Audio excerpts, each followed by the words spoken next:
First time I'm trying with the music, Stephen. I was just get the juices flowing. Welcome to All the right. podcast. Thanks. You know, it's fascinating. When you and I spoke, and sometimes I have like conversations don't go very well for the pre-interviews. Sometimes they go well, and sometimes fireworks where we're completing each other's sentences. It felt like we were completing each other's sentences, and you were teaching me concepts all the way from one thought that just absolutely caught my attention. You said, "How do we market benefits within their organizations?" And today, you and I are going to talk about how does HR become the life support system. We're going to inspire the audience, but before we do, we're going to try to reverse engineer how are you this unicorn innovator? How the heck did this happen? And I was looking at your career. Stephen, what would be your point the finger to here's how you you see the convergence from external and internal audiences. I know it's a big question. I'm throwing you straight into it, but how did you get here? It's an interesting thing, right? Because ultimately, I'm an employee, and have been, since my career started. And so I sort of lived experiences have told me sort of that side of the equation. So what is it like to be a quote unquote employee consumer, right? And where are the opportunities, and where are there places where companies could enhance the relationship between myself and them, right? So that's number one. But probably the big thing from a marketer's point of view is I had the good fortune of starting my career out in the financial services sector, and so within that construct, I was early on in the mutual fund business and wrap accounts and all of these sort of financial things. But 401k plans was a big part of that, right? And financial advisors providing 401k plans or pension plans and those sorts of things. So that was the early part of my career. And then weirdly, in the late 90s, I had the opportunity to launch the first fully online accredited university. And so it took me down the journey of education, and in particular, online education, which afforded incredible amounts of opportunity to now, today, we all recognize this, particularly post-COVID. Prior to that, people didn't necessarily understand it. But that took me down the path of corporate training, so professional development, and the journey of an employee's professional advancement. And so what was interesting to me is that those things are similar on a lot of fronts, because ultimately what they're trying to do is they're trying to provide benefits that enhance a person's life and productivity, right? And those are not mutually exclusive. Those are incredibly interwoven, which is one of the things that people don't really acknowledge. Because ultimately, I think, I think that people go to work not, to make a living, but to make a life, right? And so I think that, that sort of has informed my thinking around employees, is A, being one, but B, seeing that the benefits that companies are providing, whether it be financial. We also do a lot of work with, I'm sorry, I just thought of this. We also do a lot of work with health benefit providers. Mm-hmm. And they're trying to navigate how to get, for that in particular, how to get employees to navigate a healthier lifestyle, right? That's critically important, and that and the professional development have direct impact on an employee's productivity, and thus revenue and such. So anyway, so that's sort of how I got here between, between financial services, education, and health benefits. It's all, those are all products reaching an audience, that audience being employees. Yeah, so you were an employee. You brought some of those questions forward, and for the last 20 years, you're the founder and president of Communication Strategy Group, right? CSG, Strategic Marketing Communication Consultancy, and it's fascinating. I think once you take that marketing mindset and you apply it to an employee experience once, and you see the missing piece, you can't unsee it. Right. And to say that I'm doing that, in my view on that was out of a sense of good, maybe, but not really. Ultimately, what happens is these organizations like Fidelity or a university selling degree programs into the organization, it's great. They got Walmart to pick up on their benefit that they're offering, but unless the employees take advantage of it, like who cares? They don't get revenue. They don't get, so there's this. It's not just we're trying to do good, which I think most of these organizations are, but they're also trying to have a productive business relationship with these organizations. And because HR departments generically are not trained to be marketers, um, uh, these wonderful benefits are not getting into the hands of the people. They're not the impact of the purpose is not being fulfilled. Yeah, HR as marketers. A couple of years ago, we set out on this journey, and I was curious: can HR adapt the marketing mindset? And were we wrong? We also, in many ways, dismiss the value of a marketing mindset. This isn't just mind. There's experiences, there are people, processes. It's a complex set of tools, and it's almost like saying, let's adapt an attorney mindset, accountant mindset. You don't need an attorney anymore. You don't need an accountant anymore. You just adapt the mindset. No, no, no, no, no. This is a series of skills and experiences and even education. I think you mentioned, Stephen, like, should HR be learning marketing? What would that world look like? Yeah, I mean, again, as life has evolved and innovation takes hold and technology is introduced and our society changes dramatically each and every day, it's causing us all to have to wear different hats that we have not had to wear before. And so I think where we are in the sort of evolution of HR and you know is in or talent management or whatever moniker you want to use, I think we're just at this place now where there's an additional hat that's being thrust upon those that are responsible for people. And it's not transactional. It's one in which, in order for an employee to, I'll call them, a life enhancing employers, right? In order to be a life enhancing employer, you have to see yourself that way, and it does require a different sense of mindset for sure.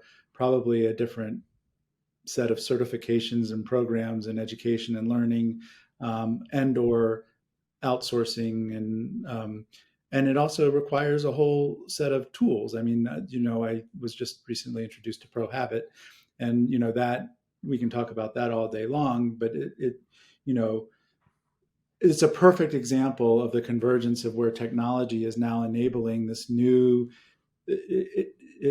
opportunity for people who provide employee oversight to actually have communications that's data enriched, data driven, and really able to fulfill uh, employees' needs, whether that's financial or lifelong learning or health or legal or concierge services or all of these things, right? That we've seen appear in benefits packages. Um, Now we have an ability to personalize that experience and really make it meaningful and why does that, sorry, maybe I'll stop there. No, I'm right there with you. And partially in our discussion, you said something. You said company is a person, right? Whether it be in a call center, in a coffee Mm-hmm. shop, it's all about the individual. And I think in many ways, whether you call it, we're being spoiled as customers because brands are meeting us where we are. They're making our lives easier, whether it's pushing one button to purchase an item, it just shows up next day. Really, it's unbelievable. Or you're pushing, or you got the app, one notification, and you checked in for your airlines. All of that is then, it comes with a stark contrast when you go to work. And you go to work, and let's talk benefits. What happens? Log in, find your username and password. there's a portal that was announced 1 year ago. Inside that portal, you need to click 17 folders to identify a document that will start with a long PDF for you to. Oh, you lost me the username and password. I am not going back there. And what I'm curious about to talk to Stephen, and thank you for mentioning Pro Habits. As the audience knows, I'm very passionate about nudges, very passionate about the technology that's going to power this market. And let's get there, but within this context, people, process, technology for this emerging market. And our focus is on how does HR become the life support system for the organization, and benefits is one way that it shows up. So let's start with the people. And we began to scratch this topic. What should HR, the CHRO, and C-level, who will own this is the first question that's always in my mind. There are three options that come up, and I'd love to start there, Stephen. The first I hear is the CMO. Let the CMO take on the internal message as well as the external message. Okay, option one. Option two, CHRO. It's time to evolve their skill. As you said, there's another hat for them to put on and start to think about staffing accordingly. Or do we add another C-level? Chief People Officer, maybe there's a Chief Culture Officer. Stephen, what do you think? Which C-level, or does it depend on the industry and the size of the organization? How would you approach this? I mean, I think you said it earlier. I think it's probably, I would not turn this over to a CMO necessarily, but I would take the CMO mindset and ingrain it into the CHRO or some other chief people officer. I mean, again, the title to me is less important, although ownership is critical, right? Nothing is achieved unless somebody owns it. But the mind shift that needs to happen for whoever's in that role is seeing their employees, seeing their organization as fulfilling the purpose of, life enhancement or life support, as you referenced it, right? That they're not just there to help people make a living, but they're there to help them make a life, right? And so that's a mind shift. That's a completely different way of thinking about what that person's role and responsibility is. If they move to that dimension, then now they're thinking about what value am I bringing to employees, and what's happened over time. There's a careful balance between engaged and indulged, right? And so what's happened over time is that we innovative companies, particularly companies that have billions of dollars and can afford to do it, like a Google or some of these larger companies that, all of us read these magazines about, and we aspire to be, I want to provide, laundry services to all of my people. Well, I can't afford to provide laundry services to all. I'm not Google. And quite frankly, ultimately, I'm not sure my team cares about laundry services, right? And so I think it's two things. It's one, it's identifying what value do you as an organization, as an employer, want to bring to your employees, not just selfishly, what do I want out of them, but what am I bringing to them? Mm-hmm. Because if you look at it that way, my guess is, and data kind of shows it, you get more out of people if there's a sense of caring about the individual and the employee, and they understand that you care about them. And ultimately, in this day and age, because of just things that have happened societally, companies have become a central source of trust. I mean, if you look at some of the trust studies that have been done over the years, it used to be religious institutions, it used to be government institutions, and those things just are not as highly ranked as anymore, but companies are. It's the reason why CEOs are being asked to comment on societal issues, but more importantly, it's why companies need to step up and serve more of the life enhancing purposes of whether that's, again, financial, learning, health, whatever. So it's again, going back to your question, it's not, I don't know what the title is. I think it probably resides in the CHRO environment, but it's introducing the marketing mindset into that, whether at that person's level or maybe that's a hire that they need to be making inside the organization to think about how I'm activating employees. Perfect. Let's go down that path. And we're talking about benefits. For example, you and I spend a little bit of time talking about 401k benefits. Mm-hmm. So I'm a CHRO, and yes, compliance checked marked. We have the 401k benefit. Right. That's what we've done in the past. And we've told you during onboarding. Duh, it was in one of your documents. It was item number 75 on the list. Now the CHRO is saying, no, we are going to go beyond that. Okay. We're going to think about it as a marketer would.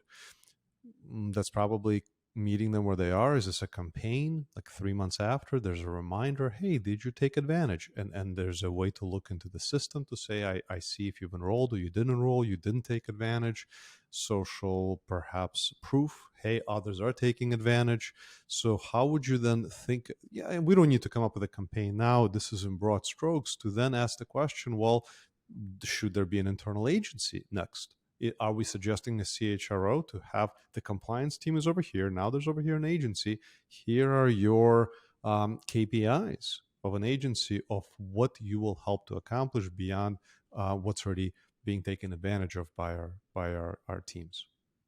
Yeah. So 401ks to me are the most, well, actually all of it is ludicrous, but 401ks is particularly interesting because in most cases, a lot of these organizations have matching. And so the fact that you would have, that there's an organization out there in the universe that doesn't have 100% participation in their 401k plan is just unfathomable to me. And what we often do is we say, oh, well, that's I told the employees, right? And so I'm sorry. If someone is not taking advantage of, this is probably where the shift needs to happen too. If someone's not taking advantage of a benefit, it's not the employee's fault. It's the employer's fault for not doing an adequate job of communicating that to the audience that they're employees. And the reason why that is, to some extent, is because HR has been trained or organizations have been trained that this is done. These one-time opportunities during the year in which these things happen. Oh, it's open enrollment. Okay, so for about 2.5 weeks, we're going to talk about benefits. Or remember, I talked about it when you joined the firm, right? And so these one-time moments where these things happen, or it's when a crisis occurs in someone's life and now they're running to the HR department and they're saying, how do I solve this problem?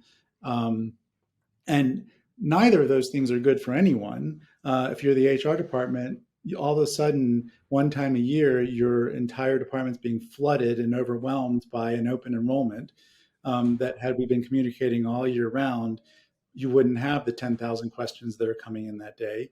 And so, I think if HR departments get better at communicating, it will not only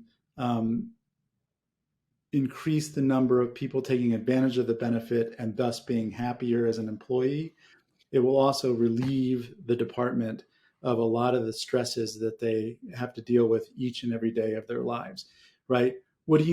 I can't find my health benefits. Oh, well, I gave you your login when you first joined, or I gave you your login. And well, if you were better at communicating, they would know that. They would, and so there's that. And so I think the better communications along those lines. And the other interesting thing to me too, which you and I talked about last time, is nobody's doing this, but they could, which is HR departments could actually become a break-even phenomenon. I mean, they could, because if they actually treated their employees as an audience and marketed those benefits to that audience in a more sustainable and meaningful and impactful way, I would wager a bet that the organizations providing the benefits, your Fidelities, your Guild Educations, your Cigna Healthcares, all of those organizations would be delighted to pay the HR organization as opposed to them paying them. they'd be delighted to pay them X amount of dollars per employee per year if they were seeing uptake on the benefits that they were providing. That's such a disruptive idea. When you mentioned it last time, I mean, since then I've been spinning it around. It's actually quite fascinating when HR looks to vendors of these benefits and says, Right. the audience is here, right? You can't go market to them directly. Right. It's the last bastion. The four walls of corporations today is the last bastion of marketing. Now, if you're an HR person, you find that offensive and you don't really want to hear anyone say that to you. But if you turn it around and you think about it from the positive standpoint, you're not getting the uptake on the benefits you're providing today in a way that you would really like to. And you're probably being restricted, particularly in a recession or a difficult economic environment. You're seeing people walk out the door voluntarily or involuntarily. And so there is an opportunity here where you're just actually allowing the vendors that you've approved, right? This isn't like I'm going to start having, Mercedes start marketing cars to my employees. But there are things I'm already providing that aren't getting the light of day. And ultimately that contract is probably based on the amount of usage. So they would be delighted to have the opportunity to increase the usage of it. So people process technology, we're looking at the CHRO, we're looking specifically at the benefits, we're talking about running internal campaigns in partnership potentially with the vendors, which is fascinating. We have very clear KPIs. But it happens today, just really quick. It does happen today, right? Benefits fairs. Again, one-time moment. Well, yeah, we're going to have some of these benefits people sitting in the lobby at tables. Well, A, nobody's going to work anymore. But B, it never worked in the first place because who the hell is going to go walk down to the lobby and wander around and talk to strangers about their benefits? It's just not how people operate. Anyway, no, it's totally cool. It's like imagine you were in a business of selling cars and you just had one event per year. That was it. Right. We're open on June 16th and you can buy your car that day. Yeah. And again, part of the issue today is our mindsets. We are more just smoked from incoming notifications, social media. We're constantly tuned in. To get our attention is much harder. Maybe 30 years ago that worked. Once a year and we remembered what was discussed. Not anymore. Which takes us in direction of technology. And you and I chatted about that last time, and I know you had an opportunity to learn more from a kind of an emerging point of view around the role of technology as we think about marketing. But step one, and from what I see, and you'll tell me if you see it the same way, is to meet them where they are. So we talked about onboarding as an example, or we talked about the annual benefit enrollment. Well, you see that, when they started the organization, you see when the annual enrollment happened, you also see if they engaged or didn't engage, you see the extent of their engagement. So for me, step one, and then we'll talk about kind of last step later, and then we'll fill in between. But would you agree meeting them where they are is key? Oh, that's been a universal truth for a long time, but not until now have we been able to do that, right? The fact that we were working with an organization that's responsible for providing benefits to the largest corporations in the world. And they are trying to figure this out, right? They're trying to figure out health benefits in particular. And they're trying to figure out how to, everyone's been trying to figure out how to minimize the impact of some bad healthy behaviors, smoking, as an example, obesity, those sorts of things, right? And then you've got companies who are in challenging technological environments or otherwise, like mining and those sorts of things, where safety is the most important thing, right? And so you have these sort of existential opportunities where if you can get the messages to these people in a way that they're, and that you can actually encourage behavior, right? Ultimately. And you can do it based on, you have probably the greatest data set of those individuals for those things of anyone, right? If you bothered to collect them, right? So if you take the benefits, the health benefits piece of that, you probably know, and you have to be careful about, you obviously can't share any of that, but you have the data. And you can individualize and personalize that experience one to one with that individual, but you have the data in your database. You know whether they're a parent, you know probably whether they're smokers, you probably know what, or if you don't, you could survey them. And all of a sudden now, if you had the right technology, you could actually help them uh, make the right behavioral decisions for themselves and for the organization pretty easly. And in fact, there was one organization we worked with that actually literally incentivized it. So if you lost along their efforts to reduce obesity, they actually had, there's a company that provides scales for companies, and if you went on the scale and you monitored, and they would actually pay you X amount of dollars for every pound you lost, or how often. And you're seeing that more and more where health providers are actually paying people to actually do the right behaviors. But that's all part of marketing, right? Totally is, and it's fascinating how you hearing you say that now we have the technology to do that, and Right. data, as you said, was already there. We're not talking about collecting more data. That may be something worth considering, but the data is there if used responsibly. Step one is to bring it together. Like that's what happens on the customer side. Whether you think about it as a CDP, customer data platform, so whatever, your step one is to bump the data together. You say, okay, well, you enrolled in the benefits, or you opted in to not smoke, but also you've been part of the organization for this long. Are you virtual or at home? Like you look at all of this data, and then you start to ask the question of how do you support this person? How do you support Right. them in their journey for what's next? Exactly. And that leads me to the other side of this, which is I think the only way to go is really short pieces of content. It's got to be, Stephen, in my world, we refer to them as nudges, but we think it's got to be not just short and brief and engaging, almost a social media like in nature, with with call to actions, with social proof, but also it's got to be in the channel where they hang out, where they're spending their time. It can't, I don't know if email is the answer. There's email fatigue. Are they in Slack, Microsoft Teams? You got to start thinking about the way you think about Facebook and Twitter and Instagram. Meet them where they're already spending their time. What are your thoughts on that? Yeah.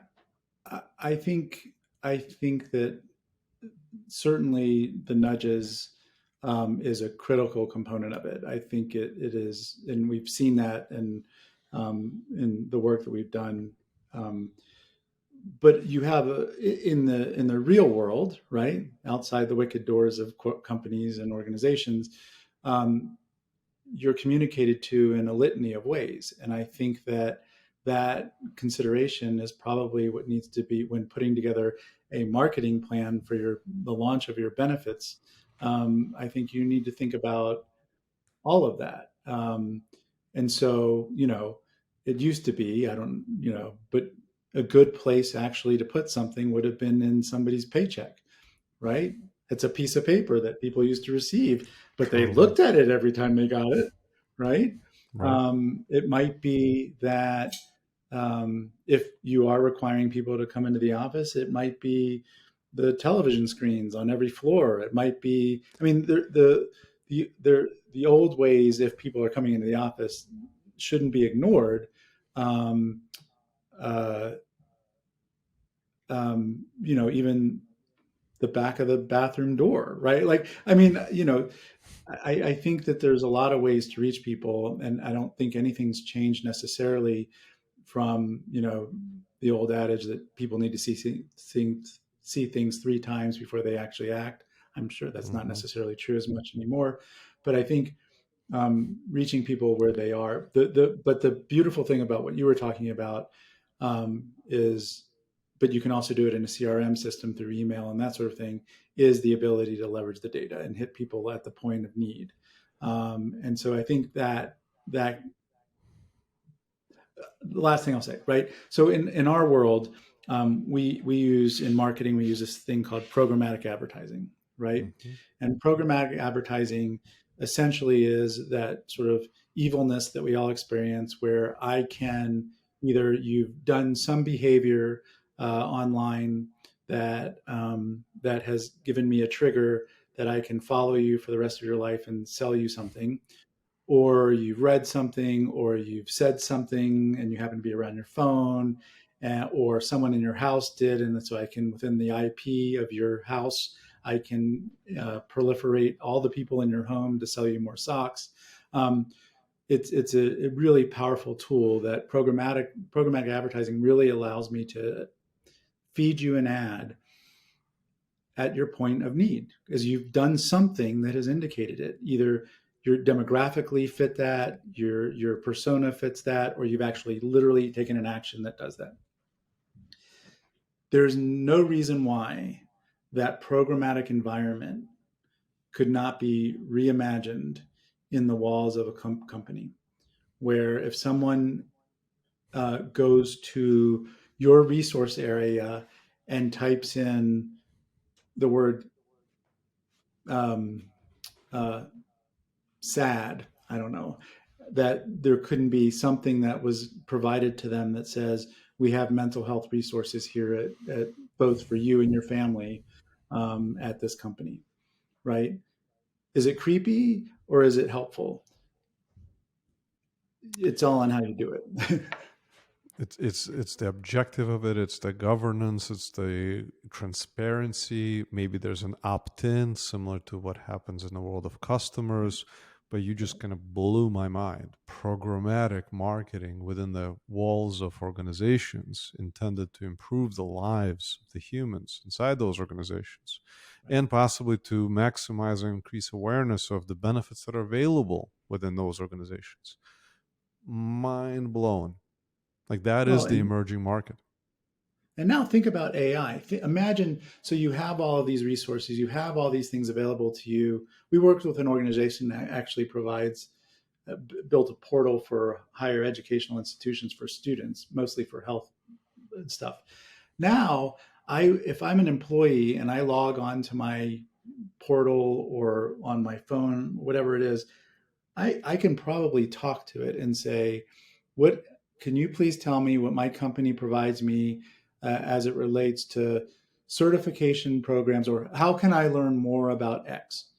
Mm-hmm. And via AI, it will immediately send me a text and it will say, you can take these 4 courses.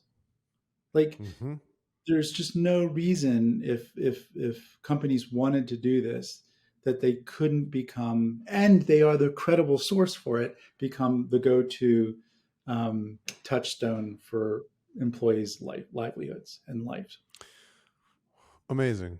Mind blowing. So, where I'd like to turn our conversation is to go from kind of the excitement of what's possible to the challenges of what's practical, because you said there's no reason they wouldn't. And I agree. But there's also what is a step one and how do we get the senior leadership on board? Do you go get funding from vendors and partners? Do you make the case? Just legit, like go in with a here's the ROI on wellness of our teams, because we know, especially during a difficult economic times, not for everybody but for many organizations, these are challenging times. Do you think this is an uphill battle, or do you think this is an opportunity now? And how would you suggest those who are listening, the audience, the innovators, how would you suggest for them to approach this undertaking? Yeah, it's funny because right before you and I got on the phone, I was uh, writing an article for associations and how they, like companies, are in a unique position that nobody else is in. The rest of the world, companies providing some service or benefit or something, they're all out trying to get eyeballs, right? And then using content marketing to get those eyeballs to buy their product. So they have this hard task of going and getting new people every day to like their stuff. Mm-hmm. Companies and associations have the audience. They just don't know what to do with them. And so to me, the first step is is going down the journey of figuring out what to do with them. And that comes with understanding your employee base, right? And you can do that at the most generic sense, right? We have this number of people who are 50 plus, we have this number of people that are this, right? Just sort of understanding what your employee set is. And you can create general communications streams for those general individuals, and eventually with the goal eventually to get to personalization, right? Like a pro habit gives you the kind of allows you to skip some of these steps, right? But the first thing is sort of understanding your consumer, i.e. the employees. The second thing would be to understand what your products and services offerings are, that you're bringing to that audience, which is, again, your financial benefits, your learning benefits, your health benefits, and there's probably a litany of other things that are benefits. Then the next step is, based on those products and services that you're trying to get into the hands of your consumer, your employees, what's the best way for me to communicate about those things to them? And that can be done, if you want, you can create an employee journey, right? You can kind of look at when somebody is looking for health benefits, or we do open enrollment. I mean, if you use open enrollment as a good example, open enrollment is that moment in time. So that now let's plan a marketing plan, a communications plan or stream that's going to play off of open enrollment. So you can do that in a very, very generic sense. We know that people enrolled. Okay, what's the next thing that we want them to know about? We want them to know about, picking a doctor in network, right? The next thing we want them to know about, you can start to figure out what are the things you want them to know about that benefit, and start to roll that out. Then you can start to think about the channels in which to do that, right? So I can do it with posters in the lunchroom. I can do it through Pro Habit. I can do it through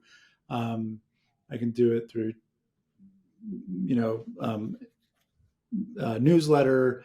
There's all these different platforms that they already have. They're just probably not using them efficiently or effectively. So again, what's the role we want to play in people's lives as an employer? What do our employee base look like? What are their needs? What are they looking for? And then what services do we provide in order to meet that need? And then how am I planning on marketing that? What channels will I need? Then it's, what messages do I need to come up with in order to make that possible and encourage that behavior? Awesome.